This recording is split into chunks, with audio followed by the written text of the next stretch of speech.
the cosmic scheme of things, an individual human being has very little ability or power to make even a minuscule change. But the indomitable human spirit fights against all adversities and strives to conquer the odds and obstacles.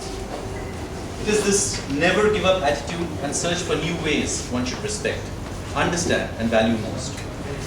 One doesn't know what the future holds for me, but one has to fight one's own battles, which I am trying, at least from the mind and the spiritual angle, in spite of the present physical limitations. Trying to read up some material regarding my maladies from the internet and the references supplied by my doctor. Surely a much inadequate and layman's effort to make something of this whole business. Apart from any result yet to show from my treatment, I am fine mentally and physically. This was hardly a week before he left this world. We are privileged to have somebody with whom he started his journey in eyesight. Please, sir, I would like you to talk about him, yes. আমার নাম অসিত বরণ রায়, কমলে known as দিদি রায়। কমলের সম্বন্ধে কিছু বলতে গেলে আমি জানি না আমার মনে যা আসছে সারা ভাষায় প্রকাশ করতে পারবো কিনা, তবে চেষ্টা করছি কিছু বলতে। শুধু 51 বছর পিছনে যেতে হবে। 1961 সালে 14ই অগাস্ট তারিখটা আমার কাছে এখনো খুব উজ্জ্বল। 1961 সালে 14ই অগাস্ট সোমবার আমি ইন্ডিয়ান সার্ভিস ইনস্টিটিউটের সেকেন্ড ব্যাচে অ্যাডমিশন দেওয়ার জন্য আইএসআই মেন বিল্ডিংয়ে 3rd ফ্লোরে পৌঁছেছি। আরটিএস বলে একটা অফিস ছিল, সেখানে আমাদের অ্যাডমিশন দিতে হবে। অ্যাডমিশন নেওয়ার লাস্ট ডেট ছিল ওই 14ই অগাস্ট। আমি 3rd ফ্লোরে উঠে গিয়ে যখন আরটিএস অফিস খোঁজ করছি তখন দেখলাম আরামচন্দ তরুণ যুবক দাঁড়িয়ে আছে, পরনে ধুতি শার্ট, মধ্যেখানে চুলে সিঁড়ি। আমি তাকে জিজ্ঞেস করলাম কি ব্যাপার, তিনি বললেন আমিও অ্যাডমিশন দেওয়ার জন্য এসেছি, আরটিএস অফিসে যেতে হবে। আমি তাকে তার নাম জিজ্ঞেস করব, বলতে হবে না তার নাম কি, কমল কুমার। আমরা দুজনে একসঙ্গে হেঁটে আরটিএস অফিসে গেলাম। ওখানে একটা রেজিস্ট্রার পোস্ট ছিল, তার নামটা আমি আজকাল ভুলে গেছি, শ্যাম ভট্টাচার্য। আমরা তার সঙ্গে গিয়ে দেখা করলাম, আমাদের চিঠিতে লেখা ছিল তার সঙ্গে দেখা করতে। তিনি বললেন আরও যদি ভদ্রলোককে দেখিয়ে দেবেন যে তোমরা এর কাছে গিয়ে ফর্ম টর্ম ফিল আপ করো, তার নাম সুভাষ দাশগুপ্ত। এইভাবে আমরা মিনিট 10-এর মধ্যে ওখানে কাজ সেরে আমাদের বলা হলো কিছু ওই টাকা জমা দিতে হয়, লাইব্রেরি ফিজ এরপরে। আমরা নিচে গিয়ে তখন ওখানে একটা ক্যাশ অফিস ছিল, সেখানে গিয়ে 15 টাকা না 20 টাকা আমার ঠিক মানা মনে নেই, জমা দিয়ে আমাদের কাজ শেষ হয়ে গেল। তখন আবার 3rd ফ্লোরে উঠে এসে একটা রুম নাম্বার 3.0 একটা নাম করা ঘর ছিল, সেখানে আমাদের ফার্স্ট ইয়ারের ক্লাস হচ্ছিল। ক্রিকেটায় ঢুকে গেলেন সেই ঘরে। আমি ঠিক প্রিপেয়ার হয়ে আসিনি, আমি ক্লাসরুমে যেতে পারলাম না, আমি বাড়ি যেতাম। এইভাবে আমার তার সঙ্গে প্রথম যোগাযোগ হয়। সেই দিন থেকে কমলের সঙ্গে আমার যোগাযোগ। আমরা একসঙ্গে 6 বছর, 5 বছর স্ট্যাট, 4 বছর এমস্ট্যাট 1 বছর পাস করি। তারপর আমরা ওখানে আস্তে আস্তে ফ্যাকাল্টিতে জয়েন করি, ক্রিকেটায় ও ফ্যাকাল্টি হয়ে যান এবং অত্যন্ত নাম করা টিচার। ওরকম টিচার খুব কম হয়েছে। আমাদের নিজেদের যখন আমরা স্ট্যাট পড়তাম তখন আমাদের একজন টিচার ছিলেন, তার নাম ডক্টর ডি বাসু। তিনি আমাদের অসাধারণ টিচার ছিলেন, আরও অনেক ভালো টিচার ছিলেন, বলছি না আমি। বিশেষ করে ডক্টর ডি বাসু আমাকে এবং কমল রায়কে অত্যন্ত রকমভাবে ইনফ্লুয়েন্স করেছিলেন এবং আমি কমল রায়ের মধ্যে পরে ডি বাসুর ছায়া দেখেছি, আমি অন্য কারোর মধ্যে সেটা দেখিনি। জানি না এটা ঠিক বলছি না বলছি, কিন্তু আমি তার পড়ানো, তার কথাবার্তা, তার ইয়ের মধ্যে পড়াশোনার যখন কোনো আর্গুমেন্ট দিতেন আমি ওই ডি বাসুর ছায়া দেখতে পেতাম। তার অনেক উদাহরণ অনেকে অনেকভাবে পেয়েছি। কিন্তু আমি এটুকু মনে করি যে ওরকম সরল মানুষ কিন্তু অত্যন্ত প্রাইভেট করেছে। আমি জানি না বাংলাতে কি বলে, এরকম মানে নিজের সম্বন্ধে তাকে কিছুই প্রায় জানা যেত না। শরীর খারাপ হয়েছে কি ভালো হয়েছে সেটা ভালোভাবে জিজ্ঞেস করলে শ্রাগ করে বলে দেবে কি ঠিক আছে। আমরা যখন বিস্টার থার্ড ইয়ারে পড়ি, বিস্টার 4 বছরের ছিল তখন ওর একটা অসুখ হয় লুরিসে, প্রায় মাসখানেক অসুস্থ ছিলেন। তখন তার আগে হস্টেল জয়েন করেছে, হস্টেল থেকে ছেড়ে কলকাতার কলেজ শ্যামবাজারের কাছাকাছি রূপবাণী সিনেমার কাছে একটা বাড়িতে, কোনো আত্মীয় বাড়ি, আমার ঠিক মনে নেই কোন আত্মীয়, সেই বাড়িতে তখন থাকতে আমরা মাঝে মাঝে গিয়ে দেখা করতাম। এবং আমাকে বারবারই বলতেন, দেখো ক্লাস টাসগুলো ঠিক মতো ভালো করে শুনে রাখো, কারণ আমি তো অ্যাটেন্ড করতে পারছি না, তুমি আমাকে, আমি যখন জয়েন করবো তখন আমাকে সবগুলো ভালো করে বলবে, সুতরাং সব কিছু ভালো করে মনে রেখে দিও। বিশেষ করে অঙ্ক, প্রবাবিলিটি, স্ট্যাটিস্টিক্স এগুলো আমার ভালো। এবং আমার কাজ যখন জয়েন করেছিল মাসখানেক পরে, তখন আমি ওকে সব যথাযথ চেষ্টা করে ওকে সবগুলো বুঝিয়ে দিয়েছিলাম। এবং ওতে ও নিজে বলেছিল যে সত্যি তুমি আমার অনেক উপকার করবে। এইভাবে ওর সঙ্গে আমার সম্পর্কটা অনেক দৃঢ় হয়। অনেক কথা আমাকে অনেক সময় বলতেন, যেগুলো হয়তো সবার সঙ্গে হয়তো বলতেন না। আমি বলছি না সেগুলো করে প্রাইভেট করতাম, নিজের কতগুলো ভাবধারা। অনেক লোকের সম্বন্ধে হয়তো কিছু একটা মত ওরা আছে, সেটা হয়তো সবাইকে বলেনি, আমাকে বলেছেন। তার কারণ আমাদের কিছু একটা কিনরেড হার্ট ছিল, আমরা অনেক এক জিনিস ভালোবাসতাম। যেমন কেকেরা রবীন্দ্রসঙ্গীত খুব ভালোবাসতাম, বিশেষ করে দেবব্রত বিশ্বাস, হেমন্ত মুখোপাধ্যায়, কণিকা বন্দ্যোপাধ্যায়, এদের গান বিশেষ করে খুব পছন্দ করতেন। আমার কাছে অনেক ক্যাসেট ছিল, সেগুলো নিজে রেকর্ড করে দিয়েছি। আরও অনেক ব্যাপারে আমাদের দুজনের অনেক মিল ছিল, সেই জন্যে আমিও খুব ক্লোজ বোধ করতাম, ও আমাকে খুব ক্লোজ বোধ করতো। অনেক কিছু অনেক মতামতের মধ্যে হয়েছে, সেগুলো হয়তো ওদের সঙ্গেও ওই সেই। তবে এই ব্রিজ খেলা, যেটা কোমরের একটা বিশাল অ্যাচিভমেন্ট, সেটা ওই ডক্টর বাসুই ওর মধ্যে বুঝিয়েছিলেন। ইনফ্যাক্ট আমাদের যে ডিস্ট্রিক্ট ব্যাচকে ডক্টর বাসুই বলেছিলেন যে তোমরা ব্রেন ক্লাস তৈরি করো, নানা রকম ব্রেন অ্যাক্টিভ স্টার্ট করেছিলেন। ক্রিকেটায় এবং আরও অনেকে, এখানে 2-1 আছেন, তারাও ছিল, পার্থ, সেও এখানে আজকে প্রেজেন্ট আছে, সেও ওই দিকে ছিল। আমিও জয়েন করেছিলাম। প্রথম দিকে ভালোই লাগতো, পরের দিকে কেন জানি না আমি ওই ধৈর্যটা আমার ঠিক ছিল না। আমি মেনে নিচ্ছি যে আমার ওই ব্রিজ খেলা খুব একটা নিজে পছন্দ করতে পারিনি। নিশ্চয়ই খেলাটা অত্যন্ত উঁচু মানের, কিন্তু আমি ইনফ্যাক্ট প্রথম যখন কমল খুব প্রচুর সময় নষ্ট করতো, কথাটা উইদিন কোর্টস, ব্রিজের পরে এক মনে প্রথম দিকে এই জিনিস তো করছো কেন, অন্য কিছু করো, ও হাসতো, ছেড়ে দিত। আমি বুঝিনি তখন যে সে কত বড় প্লেয়ার হবে। এইভাবে এবং এগিয়েছে, অনেক জায়গায় অনেক জায়গায় খেলতে গেছে। বিশেষ করে কোনো কলকাতার বাইরে গেলে যেমন বুঝতাম যে বেড়াতে যায় না, নিশ্চয়ই করে ব্রিজ খেলাতে জিজ্ঞেস করতাম কি ব্রিজ খেলতে যাচ্ছে, বলে হ্যাঁ নাগপুরে যাচ্ছি, বা দিল্লি যাচ্ছি, বা ইভেন ভারতের বাইরে যাচ্ছি। আমার একবার একটা ঘটনা হয়েছে যে দেখলাম কালকে তোমার পটৌরিয়া শর্মিলা লাগে, আমি বললাম কী লাগে, বললেন যে আমি একটা ব্রিজ খেলার পার্টি নিমন্ত্রণে গিয়েছিলাম, সেটা হচ্ছে আসলে শর্মিলার ছোটো বোনের, শর্মিলার ছোটো বোন বন্দিরা মারা গেছে, অনেকদিন আগে মারা গেছে। কিন্তু তার বাড়িতে একটা পার্টি হয়েছিল, কমলরা তখন ইন্ডিয়ার ডিস্ট্রিক্টের ক্যাপ্টেন হয়েছে, সেই ক্যাপ্টেন হিসেবে গিয়েছিল সেখানে। মানে সেখানে হঠাৎ শর্মিলা এবং কতদিন নবাব কিছুদিন আগে মারা গেছে, তারা ওখানে হাজির করে দেখলাম, শর্মিলা দেখলাম, কতদিকে দেখলাম, তারা বেশ তাদের প্রতি বেশ সমীহ। এরকম আরো অনেক ঘটনা আছে। আর আমি এই কথা বলে আমি ভাবতে পারিনি গত মে মাসে 2 তারিখে যখন ভর্তি হয়, অসুস্থ হয়, আমি জানতাম না। আমার ক্লাসমেট দীপাবলি রায়চৌধুরী এখানে আসে, যে কমল অসুস্থ হয়ে ভর্তি হয়েছে এবং রোগটা কিরকম অদ্ভুত ধরা পড়েছে, তখন আমি বিশ্বাস করতে পারিনি। এবং তারপরে আমরা ওর সঙ্গে দেখা করার চেষ্টা করেছিলাম, যখন আমি গিয়েছিলাম, আমি কোনো অন্য ঝামেলার জন্য দেরি হয়ে গিয়েছিল, দেখা করতে পারিনি, আমাকে দেখতে দেওয়া হয়নি। ওনার বোন আজকে এখানে প্রেসেন্ট নেই, তিনি আমাকে জানালেন যে চেষ্টা করে লাভ নেই, কারণ আমাকে কাউকে দিতে দিচ্ছেন না, আমাকে দেখা করতে পারবেন না। তারপরে আমি আমার বিশেষ কারণে কলকাতার বাইরে আমার মেয়ের কাছে চলে যাই, আর আমার কোনো খবর ছিল না।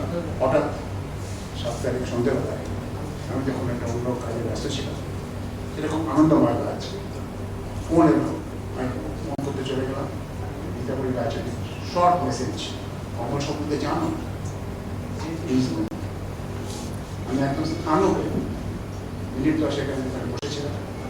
আমার মেয়ে পাশের ঘরে ছিল, বুঝতে পেরেছিল কিছু একটা খারাপ খবর এসেছে। আমার স্ত্রীকে বলতে দিতাম, বাবাকে দিয়ে দেখো কিছু হয়েছে। কিছুক্ষণ পর আমার স্ত্রী ফিরে এসে প্রায় কী বলবো মানে সংখ্যা হারে হয়নি, কিন্তু আমার কী অবস্থা হয়েছিল আমি আজও করতে পারি না।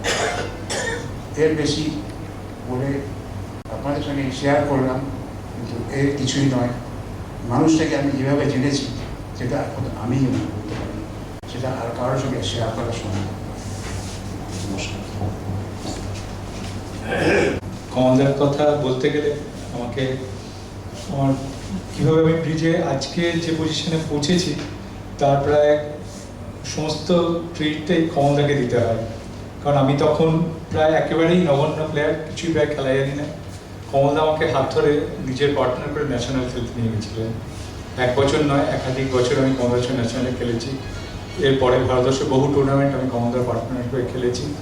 ন্যাশনালে প্রথম বছরে আমরা কোয়ার্টার ফাইনালে উঠেছিলাম, সেটাই আমার কাছে আমার তখনকার মতো সবচেয়ে সেরা অ্যাচিভমেন্ট ছিল। কমলদাকে লোক হিসেবে কমলদা যে কত বড় মাপের ছিলেন সেটা আপনারা সবাই প্রায় হয়তো জানেন। খালি আমি এইটুকু বলতে চাই যে কমলদাকে যত রাজবাড়ি মনে হতো, কিন্তু কমলদার ভেতরটা ছিল ভীষণ নরম। মানে উনি আমার সমস্ত ব্যক্তিগত খুঁটিনাটি খবর পর্যন্ত উনি নিতেন। আমি একটু ডায়াবেটিক পেশেন্ট, উনি সে ব্যাপারে ভীষণ রকম কনসার্ন ছিলেন। আমি খেলায় প্রচুর ভুল ত্রুটি করতাম, কমলদা শুনেছি অনেকবার রেগে টেগে যেতেন, কিন্তু আমাকে আজ অব্দি উনি কখনো বকাবকি করেননি। আমরা কমলদার থেকে আমাদের ক্লাবে লাস্টের দিকে কমলদার সঙ্গে আমার একটা অন্য কাজেও, কল্যাণ নন্দী সাহেব আছেন, যে আমাদের যে ব্রিজ একাডেমি বলে আমরা সিইসিতে একটা ব্রিজ একাডেমি চালু করি আমাদের ক্লাবে। তো কমলদা আমাদের প্রিন্সিপাল ছিলেন। মানে আমরা বিভিন্ন স্কুলের ছেলে মেয়েদের ব্রিজ খেলা শেখাতাম এবং বিভিন্ন রকম সোশ্যাল ক্লাবেও, যেমন লাস্টলি কমলদা আর কি আমাদের সিসিএফসি ক্লাবে উনি যেতেন, আমাদের কল্যাণ দেওয়ানের সঙ্গে থাকতেন। আমি ওর সঙ্গে প্রথম দিকে একবার দুবার গেছি ওনার সঙ্গে। তো কমলদা ব্রিজ খেলা শেখাতেন, মানে কমলদা কিন্তু এরকম একটা ইয়ে ছিল যে আজকে নতুন ব্রিজ খেলা কীভাবে হাতে ধরে শেখাতে হবে থেকে ব্রিজের যে টপমোস্ট যে আইডিয়া, উনি যেরকম তার ছাত্র পেতেন উনি তাকে ঠিক সেরকমভাবেই শেখাতে পারতেন অ্যাট এনি লেভেল। কমলদা সেই ইয়েটা ছিল। আর কমলদা ব্রিজ ছাড়া বাকি দিকটা তো আপনারা সবাই জানেন আর কি, যে কমলদা কত কৃতি ছাত্র ছিলেন। আমি কমলদার আরেকটা দিক দেখেছি, কমলদার মায়ের প্রতি খুব অনুরক্ত ছিলেন। এটা আমি কমলদার বাড়িতে অনেক দিন একা একা গেছি, ওনার সব ব্রিজের ব্যাপারে একটু উনি আমাদের উপদেশ দিতেন, আমি একা একা নিতে যেতাম।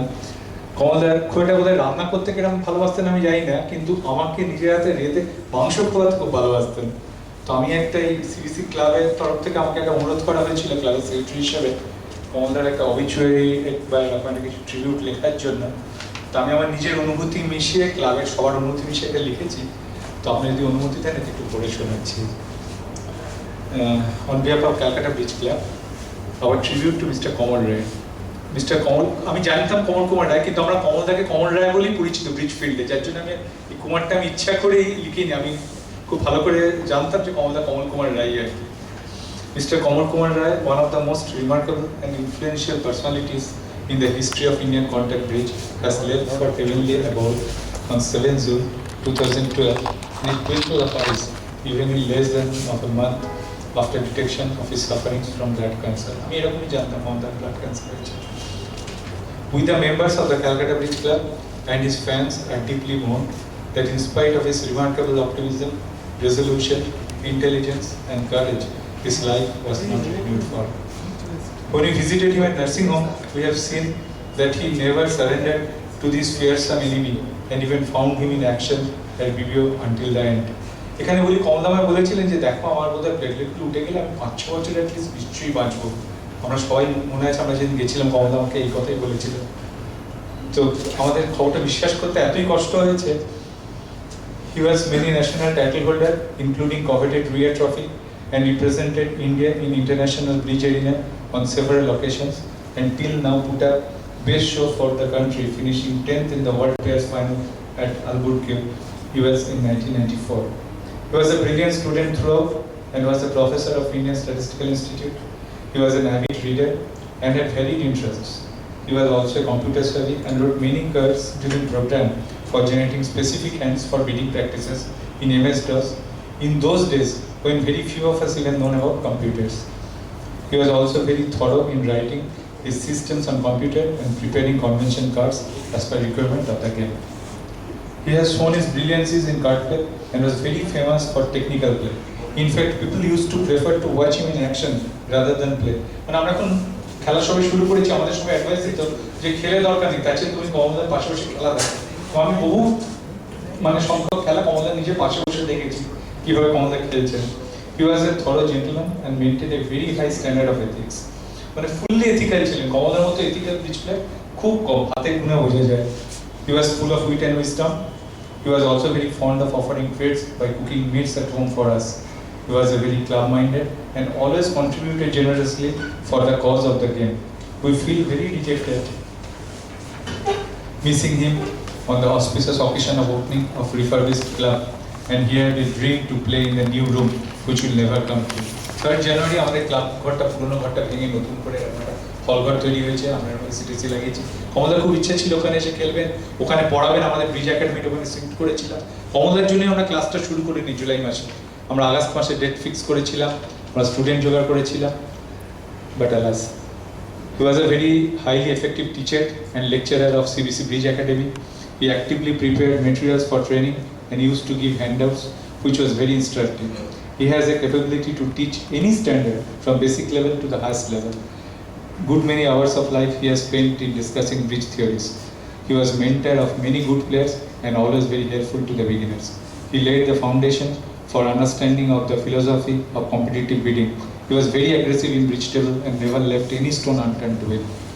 On a personal note, I can say I was privileged to play as his partner for several ending years of his life in national and major events in India, and was truly considerate always. He used to motivate me to play better through his outstanding exhibitions of skill in the table. He was a bridge magician. I have also felt his very personal feeling and care for us. He had a deep mental connection with his mom and felt quite honored to departure. His untimely departure is a great loss to Indian bridge in general and to us in particular. We shall always feel his absence, and it's still very hard for us to believe that we shall not jubilate anymore. I, on behalf of Calcutta Bridge Club, convey our deepest respect to the departed soul of Mr. Komolda, our beloved Komolda, and may his soul rest in peace. His bridge excellence is forever eternal. He will always be remembered. Namaskar.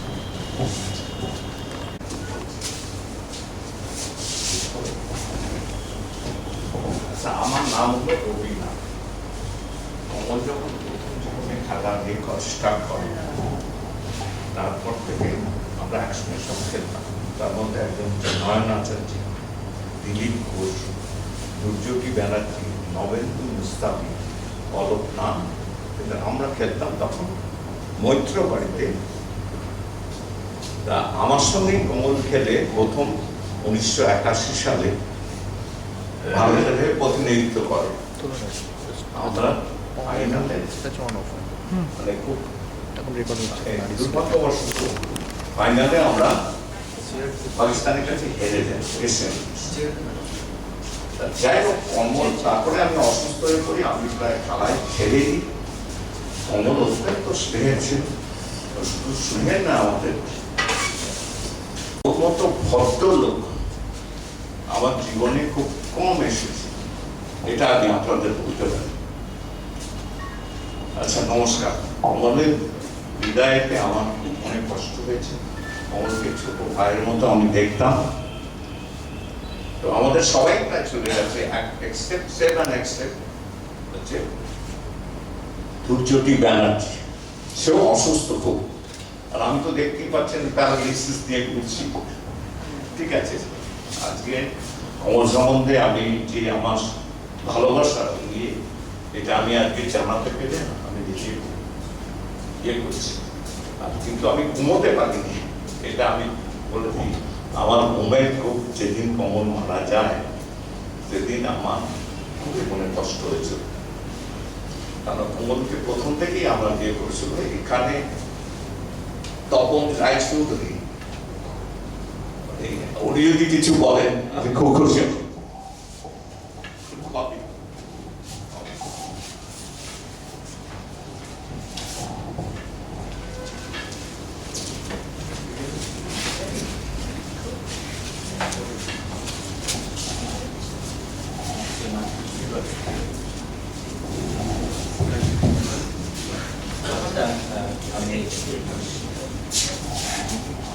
আমি আমি বাংলাতেই বলছি, আশা করি যারা আছেন সবাই আমাকে অনুমতি দেবে। কমল রায়ের সঙ্গে আমার পরিচয় অনেক দিনের, এমনি একটু শুদ্ধ ভাষায় বলতে গেলে অর্ধ শতাব্দী পার হয়ে গেছে। 1961 সালে ওকে আমি ছাত্র হিসেবে দেখেছি, তারপরে ওকে গবেষক হিসেবে দেখেছি, তারপরে ওকে আমার সতীর্থ হিসেবে দেখেছি। এই সমস্তটা জুড়ে এবং আমরা দুজনেই অবসর গ্রহণ করেছি এবং তারপরেও আমাদের যোগাযোগ ছিল। তার একটা কারণ আমাদের যোগসূত্র হচ্ছে যে আমার স্ত্রী ওর সহপাঠিনী, সেই সূত্রে আমাদের একটা অতিরিক্ত যোগাযোগ ছিল। তার ফলে কমল বহুবার আমার বাড়িতে এসছে, আমিও কমলের নানা অনুষ্ঠানে যোগদান করেছি। এই অবধি বলার পরে আর বলার আমার কিছু নেই, তার কারণ ছাত্র হিসেবে কমল সম্পর্কে যে পরিচয় দিয়েছে অসিত বরণ রায়, তারপরে আমি আর কিছু বলতে পারবো। এখানে অনেক সতীর্থ রয়েছেন, তারাও ওর সম্পর্কে অনেক কিছু বলতে পারবে। আমার সঙ্গে কমলের বিষয়গত যোগ ছিল না, কিন্তু আমি এটুকু বলতে পারি যে অ্যাডভান্স প্রবাবিলিটি থিওরি এবং অ্যাডভান্সড ম্যাথমেটিক্যাল স্ট্যাটিস্টিক্স এই দুটো বিষয়ে কমলের গভীর জ্ঞান ছিল এবং সেটা তার সতীর্থরা অনেক বেশি ভালো জানতেন। আমি ওর বিষয়ের লোক নই, কিন্তু সেই জন্যে কমলকে মানুষ হিসেবে আমি নানা রূপে দেখেছি। সেই কথাটাই আপনাদের সঙ্গে একটু ভাগ করে নিতে চাই। তার মধ্যে আমি দীর্ঘকাল ইন্ডিয়ান স্ট্যাটিস্টিক্যাল ইনস্টিটিউটের যে আবাসন ছিল সেই আবাসনে বসবাস করেছি। কমলও শেষের দিকে সেই আবাসনেই বসবাস করত। তার ফলে আমি কমলের সঙ্গে মানে অফিস আওয়ার্সের বাইরেও আমাদের একটা যোগাযোগ ছিল। সেটা ছিল বরানগর এমনই একটা জায়গা যেখানে একটা অংশ ছিল খুব পুরনো অংশ, সেই অংশে আমরা যাতায়াত করতাম। মৈত্রবাড়ি, বারুইপাড়া লেন বলে বরানগরের পেছনে একটা রাস্তা আছে, সেখানে মৈত্রবাড়ি, ঢোলবাড়ি এসব বাড়ি খুব বিখ্যাত। সেই মৈত্রবাড়িতে একটা সন্ধ্যেবেলায় তাসের আসর বসত এবং সেই আসরে আমিও সঙ্গী থাকতাম, কমলের পার্টনার হিসেবে নয়, কমলের অপোনেন্ট হিসেবে। সুতরাং লাঞ্ছনা অনেক যুক্ত পাওয়া যেত। কিন্তু এই মৈত্রবাড়ির যে বিশেষ পরিচয়, সেই পরিচয়ের আনুষ্ঠানিক নাম ছিল বৈকালিকি এবং এই বৈকালিকিতেই কমলের ডক্টর বাসু চলে যাওয়ার পরে কমলের যে ব্রিজ খেলার যে পরম্পরা সেটা চালু ছিল। কমল নামটাই খুব বৈশিষ্ট্যপূর্ণ। আমি দেখেছি কমল বৈকালিকের খুব ইয়াং সদস্য ছিল, আর কমল নিয়োগী ছিলেন তার অন্তত দ্বিগুণ বয়সের লোক। সুতরাং কমল বহু আজকে আর নেই, কারণ তখনই তিনি অনেক বয়স্ক ছিলেন। কমল নিয়োগী এবং কমল রায় এরা প্রথম আমি এদের পার্টনার হিসেবে খেলতে দেখেছি অনেক দিন ধরে। তারপরে সেই সঙ্গে আমার পরিচয় হয় নয়ন আচার্য বলে একজন আমাদের সহৃদয় সুরিত ছিলেন। নয়ন বাবু খুব বিখ্যাত পরিবারের লোক, কিন্তু কমলের সঙ্গে অদ্ভুত মিল ছিল। দুজনেই খুবই স্বল্পবাক, ইন্ট্রোভার্ট এবং ভ্যালু সিস্টেমের উপরে চলতো। তার ফলে কমলবাবুর সঙ্গে নয়নবাবুর সঙ্গে কমল সৌহার্দ্য খুব বেড়ে ওঠে এবং এই দুজনেই কিন্তু মডার্ন ব্রিজ কলকাতায় যেটা চালু আছে, তারপরে অনেকেই এসছেন, কমল মুখার্জি এসছেন, শান্তনু এসছেন, সমসাময়িক ছিল রবি ঘোষ, তারপরে এখানে তো গোরানাগ মশাই তো উপস্থিতি আছে, উনি কিন্তু বহু প্রবীণ ব্রিজ প্লেয়ার। এবং আমি কমলের সঙ্গে পার্টনারশিপে উনি এবার প্রথম হোলকার বিজয় করেন, আমি সেদিন উপস্থিত ছিলাম। আমি সেদিন নাগপুরে আমার যাতায়াতের পথে আমি স্টপ ওভার করেছিলাম, আমি সেদিন উপস্থিত ছিলাম এবং খেলা দেখেছিলাম। এখন আজকে উনি অনেকের নাম করলেন, কিন্তু বিশেষভাবে নয়ন আচার্য কমলের একটা সময় 70 এবং 80-র দশক নয়ন আচার্য কমলের মাস্টারমশাই এক সময়। তার স্ত্রী ডক্টর হেলেন্স পারবে, তাকে আমি দেখেছি সে ওই রকম পত্রপত্রে নিচ্ছিল, কোনো রকম প্রলোভন আসক্তি, তার নিজের যা পছন্দ তাছাড়া অন্য কিছুতে তাকে স্পর্শ করতে পারত না। আর দ্বিতীয় ব্যক্তি হচ্ছে কমল কুমার রায়, আমার সহকর্মী এবং আমার বন্ধু এবং আমার স্ত্রীর সহপাঠী। নমস্কার।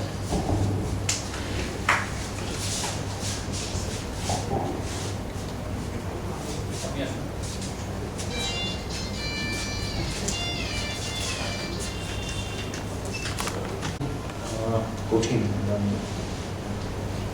কমলদার সঙ্গে শেষ দেখা হয় 31 তারিখে, সেদিন আমি নার্সিংহোমে লাস্ট আমার সঙ্গে দেখা করেছি। 31 তারিখ লঞ্চ ছিল,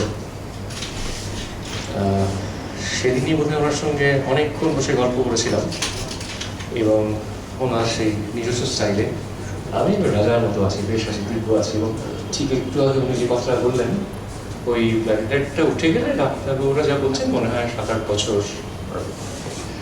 সো সেইটার পরে এমনকি যেদিন ওর ফার্স্ট অ্যাটাকটা হলো সেদিনও সকালে উনি আমাকে একটা SMS করেছেন, এবং সেই SMS এর ভাষায় বা কোনো কিছুতেই একটু বুঝতে পারিনি যে তার কয়েক ঘন্টা পরেই he will have his first heart attack. সেটা অবশ্য সার্ভাইভ করেছে, কিন্তু পরে হার্ট অ্যাটাক তো ইট ওয়াজ ভেরি সাডেন। মানে আমার বিশ্বাস করতে বেশ সময় লেগেছে। যাই হোক, কমলার সম্পর্কে প্রথমেই বলতে গেলে আমার মনে পড়ে প্রথম কমলদাকে দেখি আমি যখন আইএসআইতে এমস্ট্যাট করতে ঢুকি। আমি আইএসআইতে ওই বাইরে আন্ডার গ্রাজুয়েট করে আইএসআইতে এমস্ট্যাট করতে ঢুকি। আমি 3 বছর এমস্ট্যাট করতে হয়েছিল, কারণ সেই সময় আইএসআইতে ওই যারা নন স্ট্যাটিস্টিক্স ব্যাকগ্রাউন্ড থেকে আসতো তাদের 3 বছর এমস্ট্যাট করতে হতো। আমি সেই এমস্ট্যাট করেছি। তো সেই এমস্ট্যাট করার সময় কমলদা আমার টিচার ছিলেন, আমাকে 2টো কোর্স করিয়েছেন ইনফারেন্সের। সেই সময় আই ওয়াজ ভেরি লাকি, আমার গ্যালাক্সি অফ টিচার্স ছিলেন। তাদের নাম করলে এখন মানে অশোক মৈত্র, KPS ভাস্কর রাও, কমল রায়, এরা প্রত্যেকে মানে they are very different personalities. Ashok Maitra এমন একজন লোক যিনি ক্লাসে ঢুকলে হিপনোটাইজিং পার্সোনালিটি, মানে একজন স্টুডেন্ট সাবজেক্টটাতে ইন্টারেস্ট থাক না থাক, বুঝুক না বুঝুক, he would die to be in that class just to see that person talk.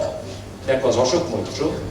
And then when I think of Kamalda in contrast, it's a spectrum. মানে কমলদা একেবারে উল্টো দিকের মানুষ, যাকে দেখলে মনেই হবে না যে enthusiasm-এর zero সাবজেক্ট সম্পর্কে, but then it takes you probably a month or 2 months before you suddenly realize that whatever he has done is rock solid. So, teacher হিসেবে উনি কেমন ছিলেন এরকম তো এখানে আরও ওনার ছাত্র আছেন, ওনার পিএইচডি স্টুডেন্ট হয়েছে, তারা অনেক কথা বলতে পারবে, আপনারা ওয়েবেও অনেকেই বলেছে, আমি সেই ডিটেলে যাব না। আর একটা জায়গা আমার পার্সোনালি যেখানটাতে সব থেকে বেশি লাগছে সেটা হচ্ছে যে আমি যখন প্রথম আইএসআইতে ঢুকি, পরে ফ্যাকাল্টি হিসেবে আইএসআইতে আমি যে জায়গাটাকে সব থেকে বেশি করে দেখেছি সেই জায়গাটাই হলো স্ট্যাট ম্যাথ ইউনিট। এটা আইএসআই আমার কাছে খুব একটা বিশেষ জায়গা। এই জায়গাটাকে দেখেছি যে সাম অফ দ্য ব্রাইটেস্ট পিপল যারা ওখানে একই সঙ্গে জড়ো হয়েছে, আপনি কলকাতা শহরের একেবারে উত্তর দিকে কোনো একটা উপান্তে বর্ণনগর বলে একটা জায়গা, সেখানে স্ট্যাট ম্যাথ ইউনিট বলে একটা জায়গা, সেখানে some of the brightest minds have been together. But that's not unusual. সেহেতু পৃথিবীতে বহু ভালো রিসার্চ ইনস্টিটিউট আছে, বড় বড় ইউনিভার্সিটি আছে, সেখানে এক জায়গায় প্রচুর ব্রাইট মাইন্ডস থাকে। But what I still find somewhat surprising যে একই সঙ্গে একই জায়গায় এরকম মহান সমস্ত মাপের মানুষ কি করে গড়ে।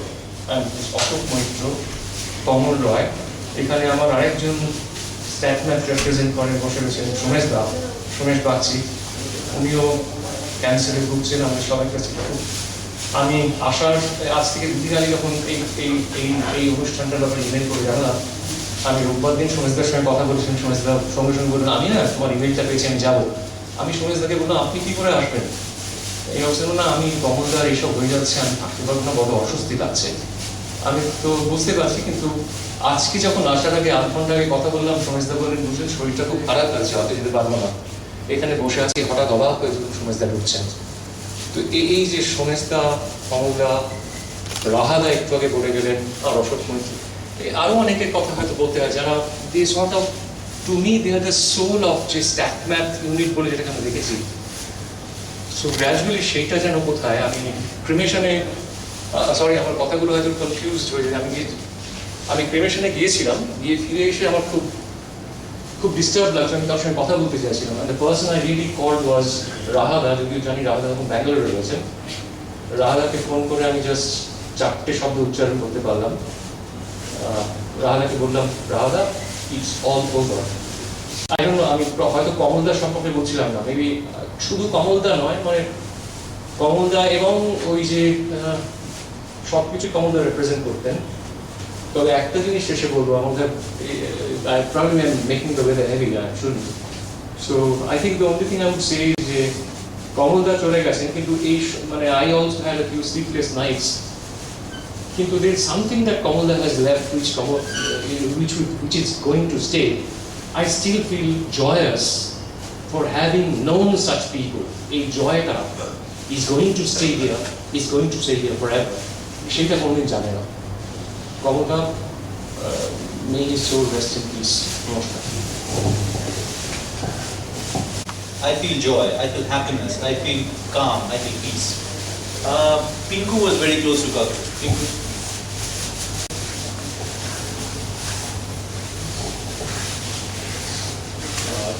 I have two names, Pinku and Pinaki. Both names were given by Mahmood, Common Drive. And actually, he was not only a father figure, he was like a father figure. So, around 18 months back, I lost my father. So when we are in the cremation, and at the last stage when I broke down, it was he who took me aside and told that "Chinta ki korte, sabhi to aise." So it was always like that. The emotions are too many, so that's entirely personal. But more than anything else, he was my best friend. So things which you can't share with many people, I used to share with him. And I used to get his advice all the time, or rather I say indulgence all the time. So because he was very soft on me, so for things where I can get a spanking from my mom, he was there to sort of wave it off. Last যখন কথা হলো, সেই রাজার হলে আছি, কোনো চিন্তা করিস না, খালি খাবারটা মাধু বাবা is there, so that's why I am telling. তুই একটু যদি মাধুর সাথে কথা বলিস তো খাবারটা যদি একটু ঠিকঠাক দেয়, একটু মাটন টাটন দিলেও ভালো হয়, এখানে খাবারটা ঠিকঠাক দিচ্ছে। Okay, I tell. And that time because he just came out of ICU, কিন্তু এসব খাবার টাবার দেবো। And what he told my wife is that তোমাদের নতুন বাড়ি, because I just shifted to US couple of months back, and that time we are shifting to the house. নতুন বাড়িতে একটা ঘর রেখো, আমার অনেক নিউ জার্সিতে বন্ধু বান্ধব আছে, আমি আসবো, আমি অনেক দিন থাকবো। And my son was even closer friend to him. Both used to call each other Dada. So they are sort of their salutation used to be, he will tell Dadai, he will tell Dadai, and Dadai. That will go on for next 5 minutes. There is no further sentences. One will tell Dadai, another will echo Dadai. So the same thing happened when we had the last call with him also. So he also he could not come in terms with that what has happened. So And due to this thing and due to staying with him for long, actually I was one of the, generally he did not used to discuss much bridge in the household. But I have been fortunate enough to go and see many of his games, because for some reason he used to allow me to go. So I came to know quite a few of the bridge fraternity, because I used to go in some of the tournaments to just see that how things are going on. So that's where some of the relationships also started there. But and we were joking some days back that with all the qualities that Mahamuni had, one was that he was very fond of good songs, especially Rabindra Sangeet. Same was with me, but both of us had one thing in common. If any of us started to sing, this hall will become vacant in no time. And we could only sing in each other's company. So it was like that. So sometimes we used to, my brother here, Purandasa was saying, today if there are no people to sing songs, then you have to sing all his favorite songs. Actually, only he can relate to that. Because the last time actually we were there together, it's a couple of months back. I just come here before shifting tea, but that's in April.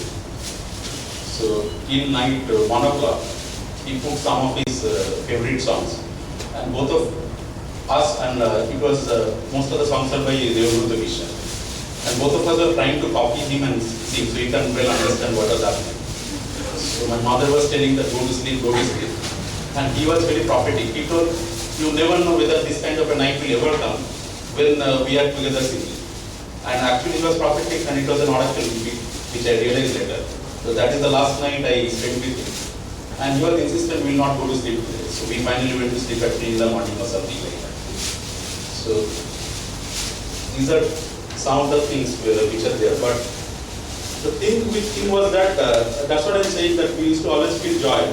And all of the cousins that we are there, who are his sons, we used to feel that, because he was an eternal optimist. I never saw an iota of any negative feeling about any person, about any incident, about anything. I actually don't remember hearing him speaking ill about anybody. And that was a quality which I have seen him very few. And whichever situation, whichever circumstance one used to relate to him, he had an uncanny knack of finding something positive out there. And beyond that, if there is nothing positive to come, he used to say, so he used to just dismiss it that way rather than telling that or mourning or groaning like that. So hopefully we think we'll be able to take that spirit forward. We don't have the intellect that we have, but at least we can take the spirit that we have. Thank you.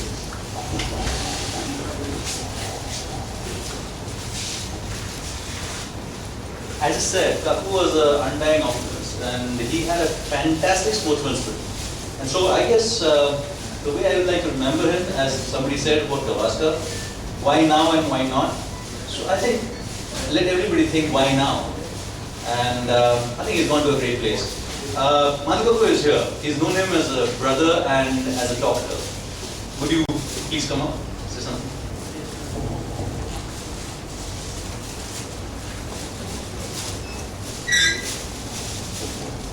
আত্মীয়তার সুবাদে কমলদাকে আমি ছোটবেলা দেখেছি। এইরকম একজন আত্মসমাহিত confident personality. আমি যদি কিছু শিখে থাকি কমলদার কাছ থেকে এটাই শিখেছি, মোস্ট ডিসঅ্যাডভান্টেজের স্টেজ থেকে একটু অ্যাডভান্টেজ দিতে হয় without disturbing anyone. He was contemplative in himself, he was intelligent, he was spiritual. I could see him, but I could not trust him any time. His mind was so broad that we could go near to him, but it was difficult for us to know him fully. I have not known him fully, but he was a great man. That much I can tell you. Thank you. And some of you, any more, please. All the memories, please.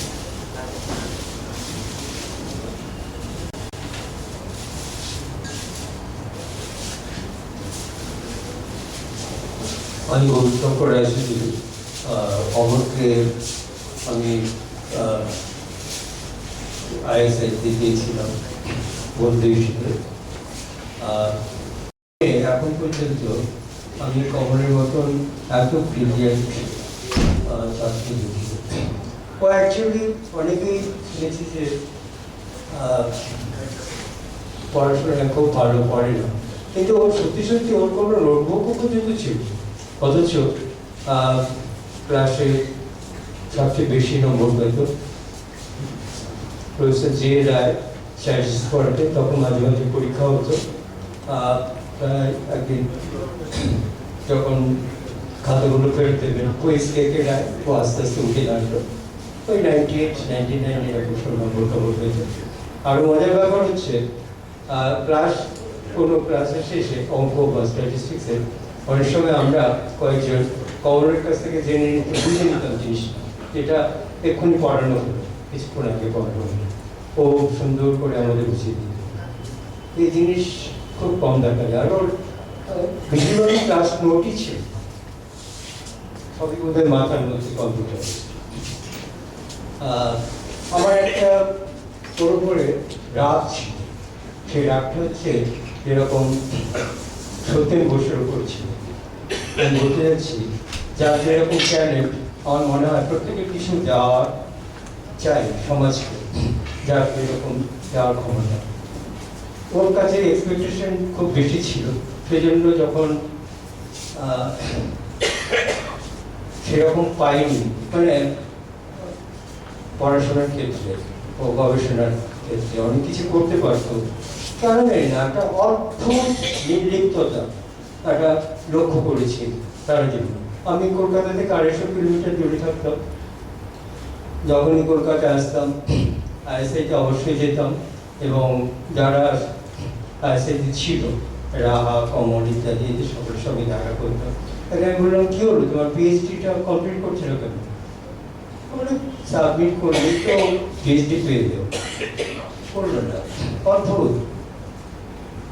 এরকম অনেক কিছু তো দেখেছি। ওর সঙ্গে আমার এখনো দেখা সবসময় না হলেও কোনো অকেশনে দেখা হতো, বন্ধু বান্ধবদের বিভিন্ন অনুষ্ঠানে। তা নাহলে আমাদের এমনি কথাবার্তা হতো টেলিফোনে। অনেক সময় মাঝে মাঝে খোঁজ নিতাম কি কেমন আছে, 2-4 কথা বলতো। কিন্তু একটা জিনিস দেখেছি, সবসময় আমি হেরে যেতাম বছরের শুরুতে এবং বিজয়া দশমীর পরে ওই গ্রিটিংসটা ওই আমাকে আগে উইশ করত। আমি কখনোই ওকে আমি অতিক্রম করে আগে ওকে উইশ করতে পারি। আর এমনি অ্যাকচুয়ালি অনেক স্মৃতি আছে, মনোভারাক্রান্ত, সব কিছু এখন বলাও যাচ্ছে না। আমাদের ওর অনেক কিছু হয়েছে, যেটা বললাম যে অনেক কিছু দেওয়ার ছিল, সেটা বিজ্ঞানে বা অঙ্কে, স্ট্যাটিস্টিক্সে বা ম্যাথমেটিক্সে, সেটা হয়তো পাওয়া যায়নি। তবে কেউ কেউ মেয়েদের যেটা জানিয়েছেন সেটা কম্পিটিশন, যে ও পুরোপুরি হয়তো ডিভোটেড ছিল ব্রিজ খেলার, পুরো সময়টা কিন্তু ওইখানে দিত। ও আমাকে একদিন বললো যে আমি আমাদের জার্নাল ছিল স্ট্যাটিস্টিক্সের সংখ্যা, ইন্টারন্যাশনাল স্ট্যান্ডার্ড, খুব ভালো জার্নাল। তো এডিটোরিয়াল বোর্ডে ছিল, বললো আমি ওটা ছেড়ে দিয়েছি, তো কী করবো। অদ্ভুত নির্লিপ্ততা।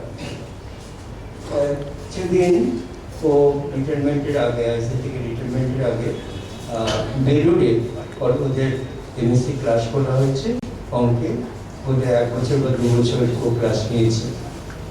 বললো যে বাড়ি থেকে নিয়ে যেতে, আবার বাড়িতে ফেরত দিল, তো ভালোই করেছে। তবে আমি আর ওটা কন্টিনিউ করতে আমাদের বলছে এই যে বিভিন্ন বিষয়ে অদ্ভুত নির্লিপ্ততা, কিন্তু আমাদের বন্ধু বান্ধব ভালোবাসে, তবু খুঁটিনাটি জিনিসগুলি তাকে লেগেছে।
আবার নতুন করে করবো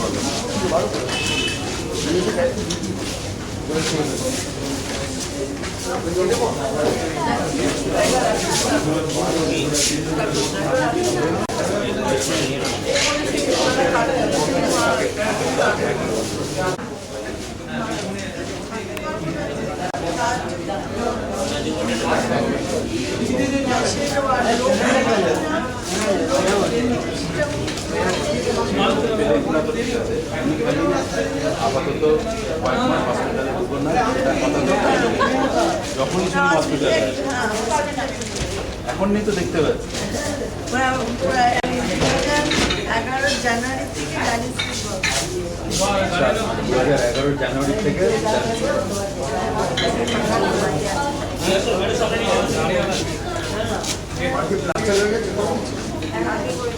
যাই হোক প্লাস্টার নিয়েও আমারও পা ভেঙেছিল, প্লাস্টার নিয়ে ঘুরে গিয়েছিল। না বলছি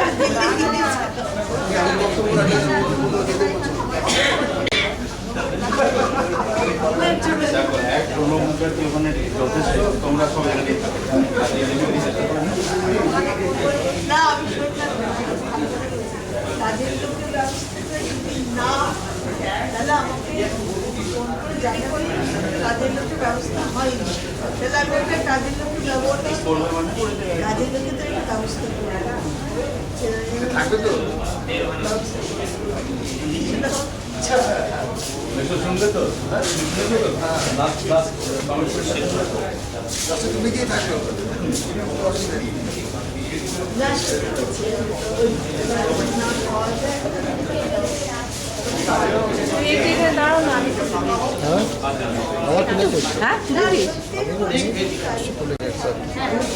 একটু যান দাঁড়ানো মাদের সাথে দাঁড়ানো থাকো তাহলে কথা বলে ওই আমি কি রেকর্ড করে ফেললাম নাকি? হ্যাঁ হ্যাঁ রেকর্ডিং টেস্ট করলে রেকর্ডটা হবে।